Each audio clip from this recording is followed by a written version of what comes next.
A response. I call Rahui Kātani. Thank you, Mr Chair.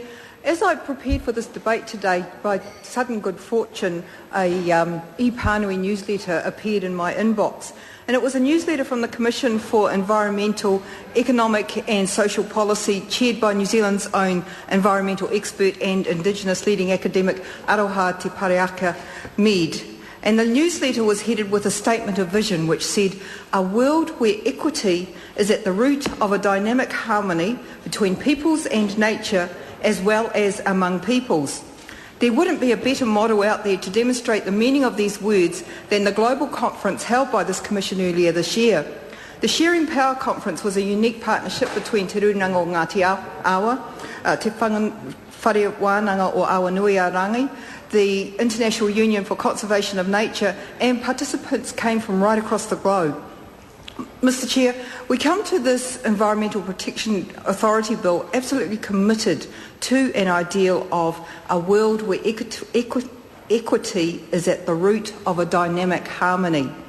There is absolutely no question that we needed to uphold a commitment to this ideal when considering the matters of national significance in this bill, such as the authority has to deal with such matters as those called in under the RMA, the functions inherent in the URMA under the Hazardous Substances and New Organisms Act 1996, or some other functions such as the Emissions Trading Scheme under the Climate Change Response Act 2002. What's more, from the point of view of tangata whenua, there is a lot at stake. All of the consultation with tangata whenua has promoted the need for Māori representation on decision-making boards to be increased to at least 2 representatives, the establishment of a statutory Māori advisory committee.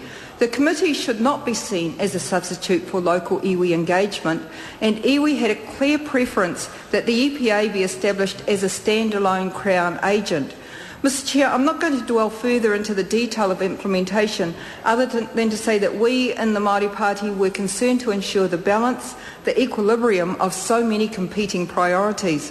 We believe that we have achieved this balance with 2 simple amendments to Clause 3, which Mr Chevelle has referred to, the supplementary order paper that I have tabled, which says in Clause 3A, in order to recognise and respect the Crown's responsibility to take account of the principles of the Treaty of Waitangi and to maintain opportunities for Māori to contribute to decision-making under an Environmental Act, Part 2 of this Act establishes the Māori Advisory Committee, and then in B, all persons exercising powers and functions of the EPA under an Environmental Act shall apply any Treaty of Waitangi provision in that Environmental Act.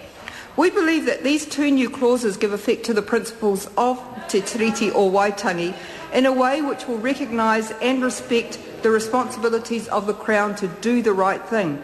These clauses do not interfere with any of the specific treaty provisions in the Environmental Acts, such as the Resource Management Act 1991, the Hazardous Substances and New Organisms Act 1996, and the Climate Change Response Act of 2002.